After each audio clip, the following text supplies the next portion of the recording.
Hello everybody, my name is Kara, and today I'm here with my March wrap-up. A lot of books to talk about, so grab a cup of tea or some coffee and let's go. So first I read the two short stories from the Artemis Fowl files by Owen Colfer. They're called LEP Recon and The Seventh Dwarf. This was as part of the Artemis Fowl read-along. I will link that announcement down below in case you missed it. And I thought these were fun. I thought they were really exciting and it was cool to see more of the characters. They felt very in character. I especially loved getting to reread the story about Holly's backstory and how she got into the Lower Elements Police, because I thought that was really fun and very in character for her. So I liked these. I didn't love them. I gave LEP Recon 3.5 stars and The Seventh Dwarf 3 stars. Next, I picked up Prisoner of Night and Fog by Anne Blankman. This is a historical fiction novel set in 1930s Germany, so of course before World War II has broken out, but the Nazi Party is becoming stronger. Our main character, Gretchen Mueller, has always known Adolf Hitler as Uncle Dolph. He's been this almost a father figure to her after her own father died, protecting the members of the party from the police. We follow her as her beliefs are sort of challenged and she realizes that there may be more to what happened with her father's death, and she embarks on this mystery with the help of a Jewish reporter named Daniel. I had heard some really good things about this book and unfortunately I did not enjoy it. There were a couple of things I think this book did really well. I liked the exploration of how a person can be a loving father and still be a really terrible person, especially because Gretchen's father, like the other highly placed families in the Nazi Party, were extremely anti-Semitic, so that is of course a terrible thing to do or to believe. So Gretchen reconciling that image of her father with the loving parent she thought she knew was a really interesting, I think, exploration. And I also think the book did a good job of pointing out from the beginning that this discrimination against Jewish people is wrong. Daniel and the few other Jewish characters that we meet are always treated and characterized as people, and I think that even though we are seeing through Gretchen's eyes and we start out seeing her perspective on them as being very negative and very racist, I think that the author did a good job of communicating from the beginning that that was something to be challenged. On to all of the things that I did not enjoy. I thought the central relationship between Gretchen and Daniel was pretty lackluster. I think the characterizations in general were not very good. At least I didn't feel like they were well developed. We have all of these side characters and we really only get fleeting impressions of them. Like, I may know one or two traits about them, but I don't really feel like I connected to anybody in the story. I also want to give a content warning because there is animal death in this book. There are no fewer than 2 cats who are murdered for seemingly ridiculous plot reasons, so that really wasn't fun. I had never seen a review that referenced that, so I just want to get that across. I thought the plot itself and like the reveal of the mysteries was pretty predictable, and also this relates to the characters again. I feel like the plot and the characters really had no consistency. Like, the characters would act in the way that furthered the story, whether or not that made sense for what they had done before. For example, the death of Gretchen's pet cat is something that is very clear is going to happen from the beginning, and the reason it happens is partly because Gretchen does something very out of character, or she forgets to do something that she normally would have remembered.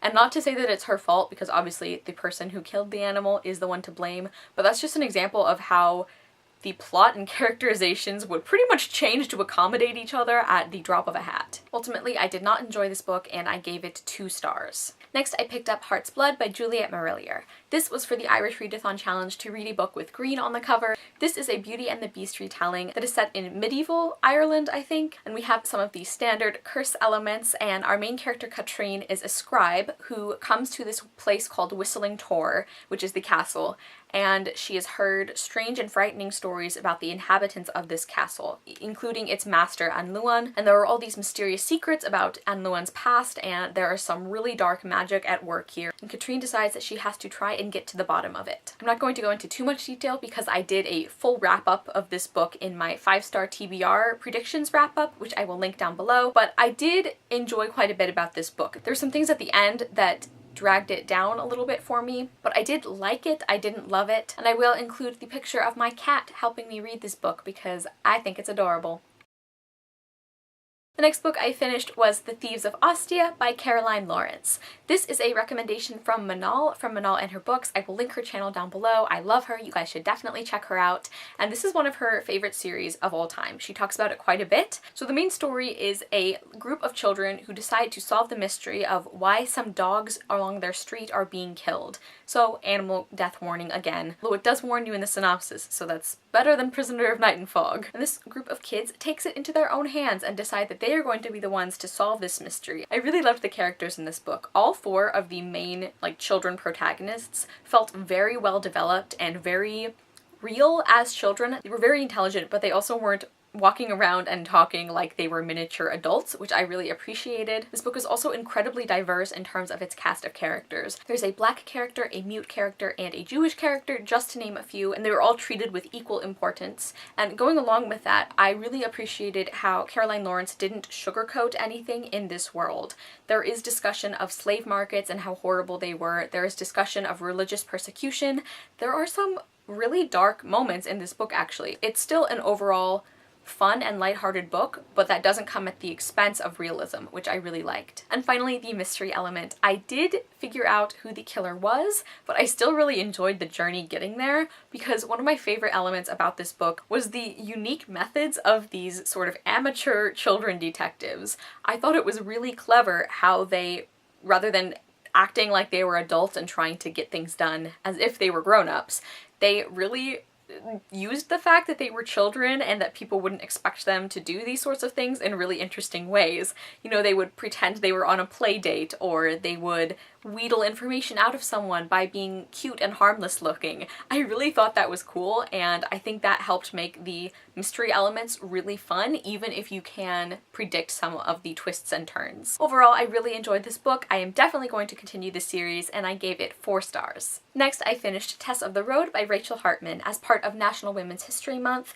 This is a fantasy novel that is set following the events of the Serafina duology, and I did a full spoiler-free review on this book, so I will link that down below, and again, I won't go into too much detail, but I really adored this book. I loved Tess, our main character. I loved the world building and the setting. Again, we have some excellent diversity here in terms of sexuality and race. I really loved Tess's journey and the writing style of this book and just pretty much everything about it. I think it has some incredibly powerful things to say about sexism and racism, and I highly recommend this book. Next, I read A Woman of No Importance by Oscar Wilde. This was again as part of the Irish Readathon, and this is for the challenge to read an Irish classic. I love Oscar Wilde. I have enjoyed every single one of his plays that I have read so far, and this one was no exception. I don't want to give away too much of the plot because the play itself is so short, but I will say that I think this is maybe my second favorite of his plays. It's not quite at Lady Windermere's fan, but it's kind of close. I pretty much have the same thoughts that I do about all of Oscar Wilde's plays,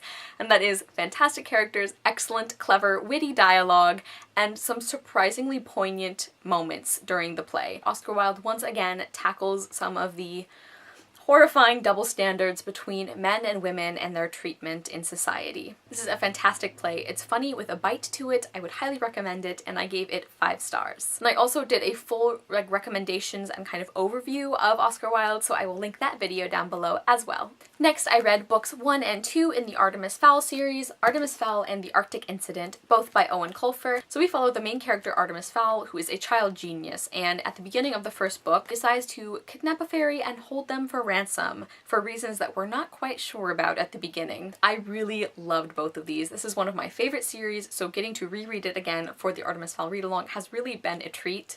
I absolutely love the cast of characters in these books. Artemis and Holly in particular are just 2 of the most incredible protagonists I think I've ever come across, and I just love them so much. I love their interactions with each other and with other characters. I love the sort of fantasy with technology setting. This series really kind of straddles the border between sci-fi and fantasy, and I really loved the sort of heist elements of this book, or the convoluted plans, basically, that happen in every novel during the series. Even knowing what Artemis's plan is and knowing how it turns out, it's so much fun to just see how smart he really is and how clever everybody around him has to be to sort of go along with his plots. I will say, and this is something that was pointed out to me by Trisha from Tell Her a Story, who is also participating in the read-along. I will link her down below. She mentioned that there really is a lack of strong female characters in this series, for the first couple of books at least, and I definitely agree. Holly is the fairy character, and she is incredibly smart and capable,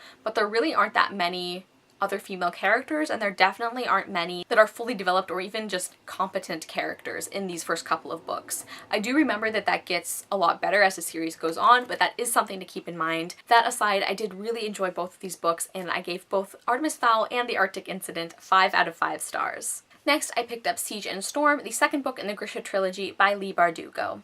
This book follows pretty much immediately on from the events of the first book. We are following the character of Alina, who is trying to take down the Darkling and kind of discovering and exploring her powers along the way, and you guys probably already know what this series is about. So I did like this book more than the first one. I finally met Nikolai, pretty much everybody's favorite character it sounds like, and I love him. He's great, he's really funny and clever, and I love the complexities of his character. I also like the Darkling. He's a really great villain. Unfortunately, he wasn't in this book very much, but I did like him when he showed up. Aside from Nikolai and the Darkling, I do not like most of the characters in this book, even the ones that you're supposed to like. Even Alina, like the protagonist of this book, I found her really frustrating and inconsistent. Didn't understand why she was making most of her decisions. So I did really like that Alina is really starting to come into her own as far as her powers go in this book.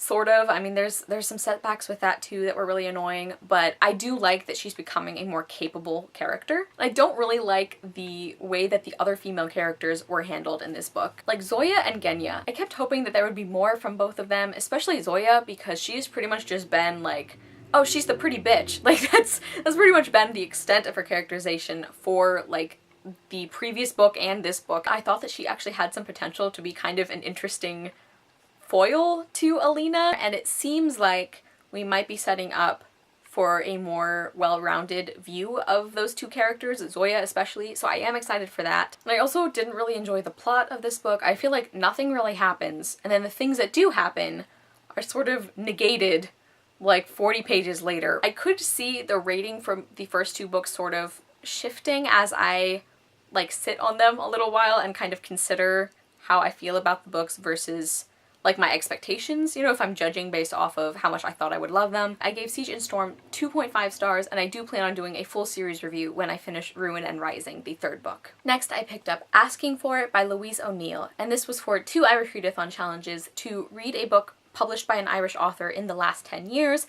and also to read a book by a female Irish author. In this book, we follow Emma O'Donovan, who is beautiful and she seems to have the perfect life. Everybody is envious of her, and then one night she is brutally gang raped at a party, and the next morning she turns up on her parents' doorstep, disheveled and bleeding. Photos and videos of her rape surface, and the media gets pulled into it, and people in her town and everywhere around the world start taking sides and basically deciding whether or not Emma was asking for it, or whether or not Emma is the victim or somebody who's trying to ruin these boys' lives. And this book was so powerful and upsetting and just important. First off, Emma is a very unlikable character at the beginning of the book, before the terrible events happen. Because you're reading from her perspective, and she is not a nice person. She doesn't treat people well, she is pretty awful to her friends and family occasionally, and she's not a nice person. You would probably not want to be friends with her. And that's the point. I believe that's what Louise O'Neill was going for, because, at least to me, like, the whole point of that characterization of Emma, especially at the beginning, is that it doesn't matter how much of a jackass you are. Nobody deserves what happened to Emma. It doesn't matter her personality or her previous sexual history, which also gets kind of dragged into the media debacle. None of that matters, because nobody should have this happen to them. And I think that was a really strong component of this book, even if it might be something that put some people off. I think the writing of this book was fantastic. It actually reminded me a little bit of All the Rage by Courtney Summers, but I think that Louise O'Neill, at least for how I read the book, it felt a little clearer as far as the timeline went, but the style is kind of similar, and I thought that worked really well for this story. I thought the setting and the characters were really well drawn, and everything just felt so real, which was part of what made this book so frightening and well done.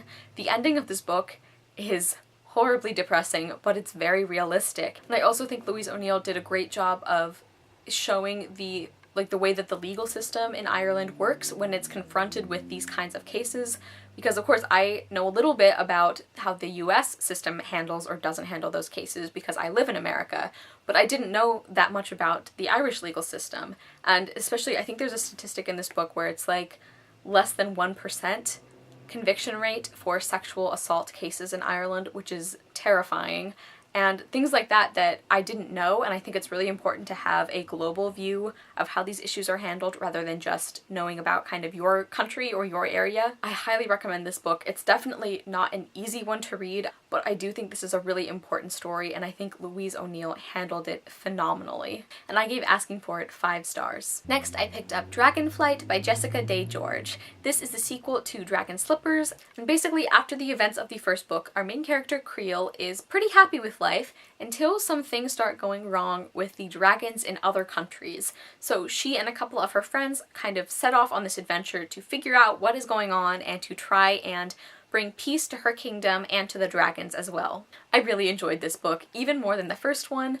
I still love Creel as a main character. I think she's so smart and determined and creative, and I absolutely loved the female friendships in this book, especially in the case of Creel and her best friend Marta. I loved their bond. I adored the dragons and like all of the side characters, but especially the dragons. They were just so well done. Every single dragon character had their own distinct personality and background, even the ones that you don't see for very long. And finally, I really love the fact that in this series, the like crafting or the sewing talents that Creel has are so important. Like, she's not looked down upon for doing that, and I absolutely love every time when Creel and Marta's knowledge of sewing or fabric or whatever has to save the day. I just think that is such a great message for young girls and pretty much girls of all ages. People of all ages in general, and I gave this book 4.5 stars. Next, I picked up Empress of a Thousand Skies by Rhoda Bellezza.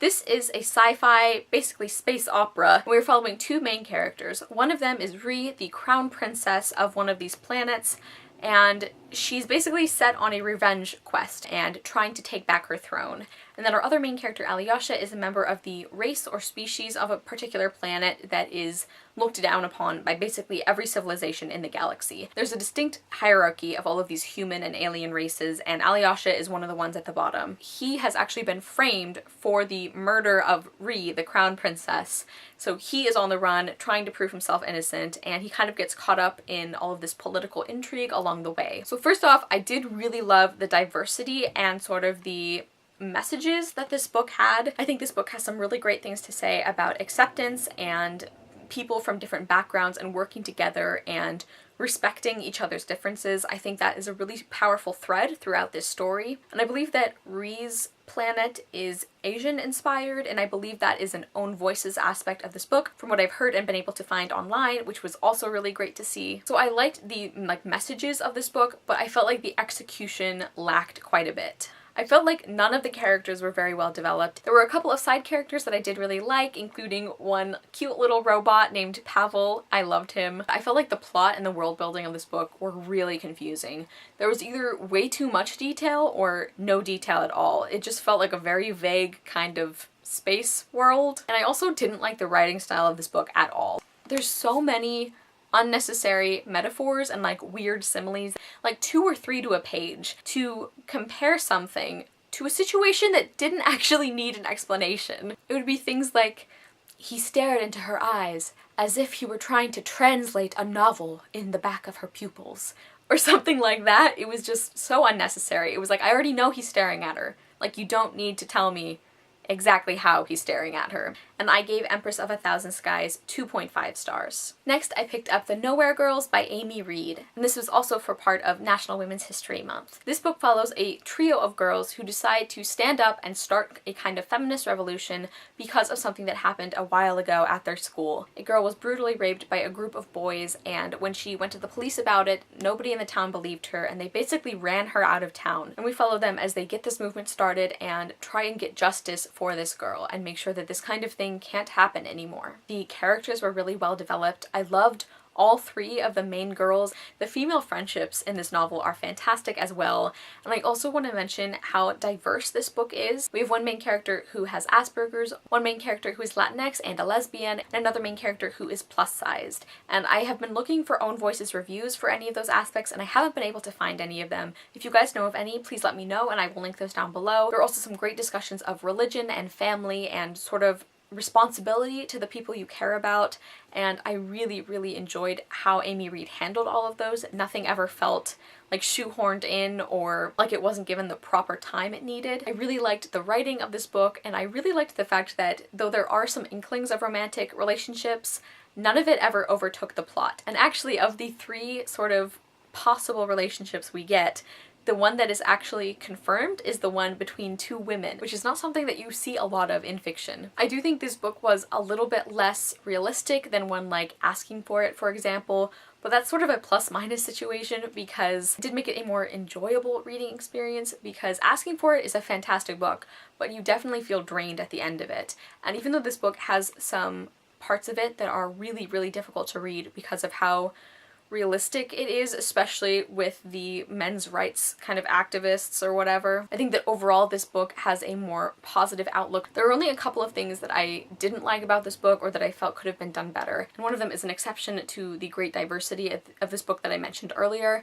There are really no black characters in this book. At one point we briefly see a side character who's black. She's unnamed, and she almost decides to join this feminist revolution before deciding not to, because it doesn't seem very welcoming towards African American girls. And while that is somewhat realistic, unfortunately, because of the way that historically some feminist movements have not been inclusive at all in terms of race or sexuality, I think that given the fact that the author was willing to put aside some realism for the sake of ending this book on a more positive note, I think she could have made this book more intersectional, even if that maybe wasn't quite as common, if that makes any sense. So even though I loved a lot of things about this book, I couldn't quite give it 5 stars for that reason, but I did give The Nowhere Girls 4.5 stars. Next, I finished Warpaint by Lindy Woodhead. This was my reread for the BookTube Rereadathon, and this is why I never do tabs, because I tab way too many things. This is a biography of Helena Rubinstein and Elizabeth Arden, two queens of the cosmetic industry, and it really follows their lives and their businesses and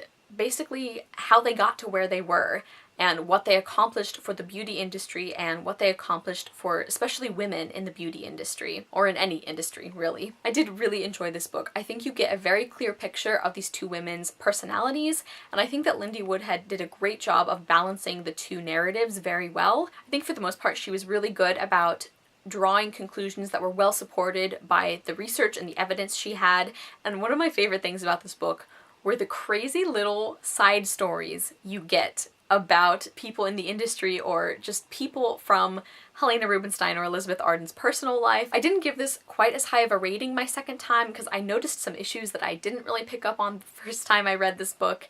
So there are some parts of it that are excessively detailed and that were kind of a slog to get through. She would say like, oh, and he was hired by this person who was hired by this person, and he used to work at this company before being poached by Elizabeth Arden, and like she'd go through all of these degrees of separation when really we only needed the last one. And then I also noticed a couple of places where she made some conclusions that were just way out of left field. And that was especially jarring because, like I said, the rest of the book was so well researched. It would be something really weird like, oh, Helena Rubinstein loved buying art because she wasn't having sex with her husband, so this is what she did instead. And it was just things like that where it's like, I don't see how you could draw that conclusion from any of the information you have cited. Just little things like that, but those were pretty few and far between. Overall, I found this to be a really compelling story of these two women, and I do highly recommend it if you're interested in beauty or in women entrepreneurs or anything like that. I think it's very well written and put together, and I gave it 4.5 stars. Next, I picked up The Making of Molly by Anna Carey. This was for the Irish Readathon challenge to read a book about a particular period in Irish history, and this concerns Irish suffrage. Molly discovers that her older sister is involved in the Votes for Women movement in Dublin, and so she decides to get involved. I really loved Molly as our main character. Her way of writing and speaking was really funny and engaging. I thought the historical elements of this book were really interesting, especially seeing how the Irish movement of women's suffrage was related to but different from movements in other areas. Like they talk a lot about the English women's movement. The only thing I didn't love is that Molly was sometimes a little difficult to pin down as far as her age went, which normally wouldn't bother me, except that you find out later that I think she's supposed to be 14 years old, and some of the ways that she writes and talks, while she's clearly very smart, it sounds like she's a very smart like 11-year-old as opposed to a 14-year-old, but that might also be due to the fact that that's kind of how girls were treated a lot of the time, is you were treated simultaneously like you were an infant who couldn't do or figure out anything for yourself, and also you were treated like an adult when you were far too young to be acting that way. All in all, I really enjoyed this book and I gave it 4 stars. Next, I picked up The Spellcoats by Diana Wynne Jones. This is the 3rd book in the Dalemark Quartet, and it's definitely my favorite so far. As with many Diana Wynne Jones books, I don't want to give away too much about the plot, but we do follow Tanaqui and her family, and they have always lived on the banks of this river, and the villagers do not trust them, and then one day a couple of big things go wrong, and they're forced to leave their home and travel along this river, and there's a lot more going on. There are some invasions and a country at war. There's a lot of great world building and mythology elements, and I loved this book. Tanaqui as a main character is so great, and I just loved the sibling dynamics. I think Diana Wynne Jones is really great at characterizing family relationships, and especially those between siblings. I do want to quickly mention that there are some harmful names given to various groups of people, like heathens is used quite a bit, but those are directly challenged, and they are only used in order to be proven wrong and challenged. But if you're sensitive to that kind of language, I would definitely keep that in mind before reading this book. I loved the magic and the plot. Like, this series as a whole is just so creative and so nuanced. I loved the writing. I think the ending of this book is really fantastic. And once again, I love the fact that crafting and like weaving, basically crafts involving yarn, are treated as something really important in this book, because that's kind of something that's personally important to me as a hobby of mine, and I just think it's really cool when traditionally feminine tasks or interests are treated as equally important to anything else. And I gave The Spellcoats 5 stars. And finally, the last book I picked up during March was The Realms of the Gods by Tamora Pierce. This is the 4th and final book in the Immortals Quartet. This is the last in a series, so I can't say too much, but this is like basically the final battle of the warring factions that we have been following, and we are especially following Dane, our main character, with her wild magic. I really enjoyed this book. I think Dane as a main character is great, and I really enjoyed seeing the other characters and like their interactions and how they've really grown and developed from where they were in the very first book. I think the ending of this book and of the series is really solid. It's surprisingly dark, although I really shouldn't have been surprised, because in general I've noticed that Tamora Pierce is not afraid to go there. You know, she's not afraid to have consequences for her character's actions and to show the reality of what it's like to be a country at war. I didn't love the battle scenes. Like, Tamora Pierce is really good at writing them, they just don't interest me. So even though it was realistic that this one battle took like 25 or however many pages, after a while it did kind of get a little wearing. I do also want to mention that this series, and especially this book, features a romantic relationship between kind of a mentor or teacher and a student, and that's not something I tend to enjoy, but I feel like in this book it was handled pretty well overall. For one thing, the characters are very aware of the like age differences or like the relation, like the weird power dynamic of this relationship, and they address that and talk about it. And also I think that it didn't bother me quite as much because this relationship has been building like throughout the other books, and at this point it's not so much a teacher-student relationship as one that is between colleagues. So the two characters actually felt pretty equal, and I think that's why it didn't bother me quite as much. So definitely keep that in mind if that's something that you really just hate in books. Maybe this series would not be for you, even though that's not a huge element of the plot. But again, that is something that I tend to really dislike. It makes me really uncomfortable, and I actually didn't have a big problem with it in this series because of how thoughtfully it was handled. And I gave The Realms of the Gods 4 out of 5 stars. Okay, you guys, so those are all of the books that I read in March. Please comment down below and let me know what you thought of any of these books if you have read them. I will see you guys soon with another video, and I hope you love the next book you read. Bye!